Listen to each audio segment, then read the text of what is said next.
स्वागत है आपका फ्री जीके के चैनल पे। मेरा नाम है किरण भावर। हम करंट अफेयर्स देख रहे हैं 5 मार्च 2021 का। आप सबसे एक छोटी सी रिक्वेस्ट रहेगी, चैनल को सब्सक्राइब ज़रूर कर दीजिएगा और जो बेल है उस पर ऑल प्रेस ज़रूर कर देना। हमारा सबसे पहला क्वेश्चन है, जैव प्रौद्योगिकी के लिए परियोजना विकास सेल की घोषणा किसने की है? तो करेक्ट आंसर इसका ऑप्शन बी, पीयूष गोयल। देखिए हम आंसर डिस्कस कर लेते हैं। वाणिज्य और उद्योग मंत्री हैं हाल ही में ये पीयूष गोयल, ठीक है। इन्होंने जैव प्रौद्योगिकी के लिए परियोजना विकास सेल की घोषणा की है।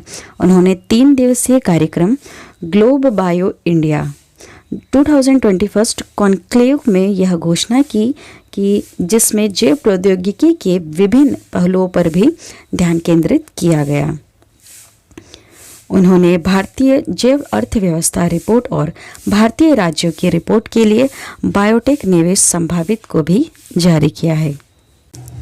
नेक्स्ट क्वेश्चन, मार्च 2021 में 3 दिवसीय संयुक्त कमांडरों का सम्मेलन किस राज्य में शुरू हुआ है?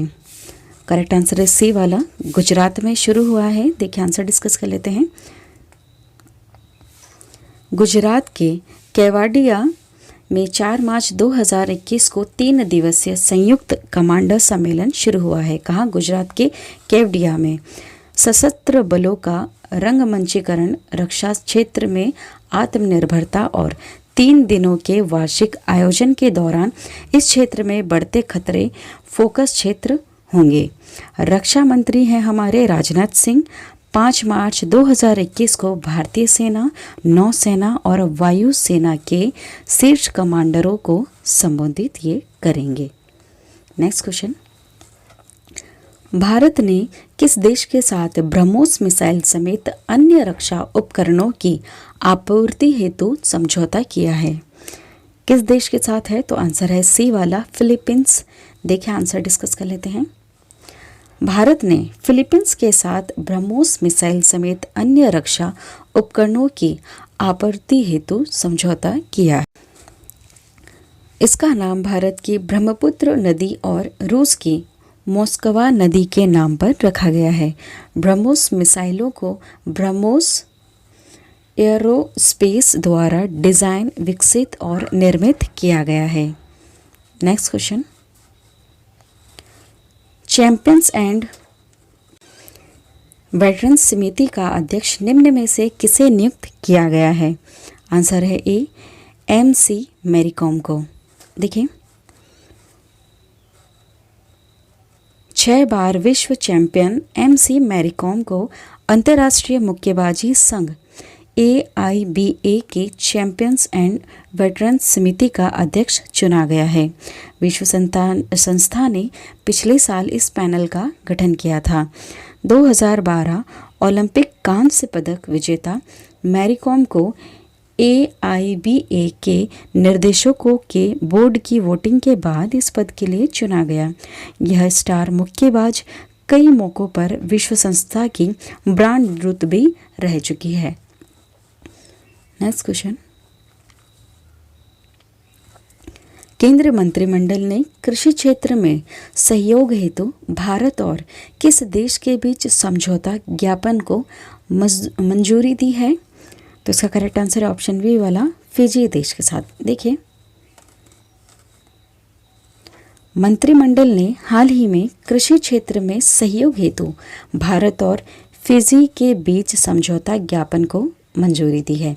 यह समझौता ज्ञापन अपने हस्ताक्षर की तारीख से प्रभावी होगा और 5 साल की अवधि के लिए ये लागू होगा। समझौता अनुसंधान कर्मियों, वैज्ञानिक विशेषज्ञों और तकनीकी प्रशिक्षुओं के आदान प्रदान की सुविधा भी प्रदान करता है। नेक्स्ट क्वेश्चन, राष्ट्रीय सुरक्षा दिवस हर साल 4 मार्च को मनाया जाता है। यह पहली बार किस वर्ष में मनाया गया था? तो आंसर है बी वाला, 1972 में ये पहली बार मनाया गया था। देखिए राष्ट्रीय सुरक्षा परिषद NSC की नींव रखने के दिन को याद करने के लिए हर साल 4 मार्च को राष्ट्रीय सुरक्षा दिवस मनाया जाता है। एनएससी का उद्देश्य सुरक्षा उपयोगों के बारे में जागरूकता बढ़ाना है, जो दुर्घटनाओं और आपत्तियों को रोकने के लिए आवश्यक है। राष्ट्रीय सुरक्षा परिषद की स्थापना दिवस पर 1972 में पहली बार राष्ट्रीय सुरक्षा दिवस मनाया गया था। भारत ने किस दिन समुद्री भारत शिखर सम्मेलन 2021 के मार्जिन पर चाबहार दिवस मनाया? देखिए, इसका करेक्ट आंसर है डी वाला, 4 मार्च को। भारत 4 मार्च को समुद्री भारत शिखर सम्मेलन 2021 के मार्जिन पर चाबहार दिवस मनाएगा। आभासी तौर पर आयोजित समारोह में अफगानिस्तान, आर्मेनिया, ईरान, काजाख्स्तान, रूस और उज्बेकिस्तान के मंत्री भाग लेंगे। ठीक है, उज्बेकिस्तान, अफगानिस्तान, आर्मेनिया, ईरान, काजाख्स्तान, रूस, इन सब के मंत्री इसमें भाग लेंगे। चाबहार पोर्ट भारत प्रशांत क्षेत्र के यूरेशिया को हिंद महासागर क्षेत्र से जोड़ने के उद्देश्य का एक प्रमुख स्तंभ है। नेक्स्ट क्वेश्चन, 8 मार्च 2021 में उत्तर प्रदेश के मुख्यमंत्री योगी आदित्यनाथ ने किस शहर में संचारी रोग नियंत्रण अभियान और दस्तक अभियान शुरू किया है? तो वो है वाराणसी में। देखिए, आंसर डिस्कस करते हैं। उत्तर प्रदेश के मुख्यमंत्री योगी आदित्यनाथ ने वाराणसी में संचारी रोग नियंत्रण अभियान और दस्तक अभियान की शुरुआत की है। संचारी रोग नियंत्रण अभियान 1 से 31 मार्च 2021 तक ये चलेगा। ठीक है, 1 से लेकर 31 मार्च तक ये चलने वाला है। सीएम ने यह घोषणा में बताया कि जापानी इंसेफेलाइटिस के मामलों में 75% तक की गिरावट आई है और 2017 के बाद से होने वाली मौतों में 95% की गिरावट इसमें आई है। नेक्स्ट, किसने संभाला सीआरपीएफ डीजी का अतिरिक्त प्रभार? अभी हाल ही में अब किसने संभाला है? तो वो है कुलदीप सिंह। ठीक है, देखिए आंसर डिस्कस करते हैं। आईपीएस अधिकारी कुलदीप सिंह को प्रमुख एपी महेश्वरी के सेनावृत्ति होने के बाद सीआरपीएफ महानिदेशक डीजी का अतिरिक्त प्रभार दिया गया है। किन्हें दिया गया है?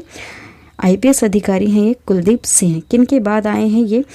एपी महेश्वरी के बाद। कुलदीप सिंह अपने केंद्रीय क्षेत्र के विकास विशेष महानिदेशक के रूप में काम कर रहे हैं। अगले अधिकारी की नियुक्ति और ज्वाइनिंग होने या अगले आदेश तक सीआरपीएफ प्रमुख का अतिरिक्त भार ये संभालेंगे।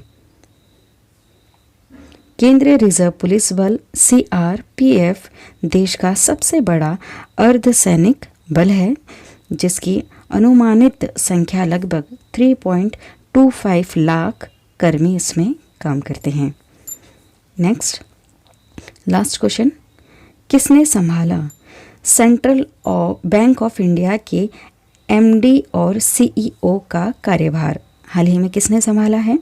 आंसर सी, माटम वेंकट राव ने। ठीक है, आंसर डिस्कस करते हैं।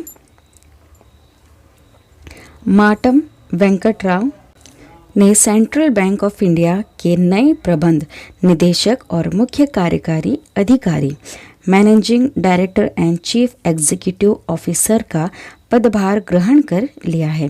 राव अब तक कैनरा बैंक के कार्यकारी निदेशक का पद पर कार्यरत थे। ठीक है, उनकी नियुक्ति पदभार ग्रहण करने की तिथि या 1 मार्च 2021 से प्रभावी होकर 3 वर्ष की अवधि या अगले आदेश तक जो भी पहले हो जारी रहेगी। Rao Indian institute of bankers के सर्टिफाइड एसोसिएटेड हैं। वह श्री वेंकटेश्वर कृषि महाविद्यालय तिरुपति आंध्र प्रदेश से कृषि में पोस्ट ग्रेजुएट भी रह चुके हैं।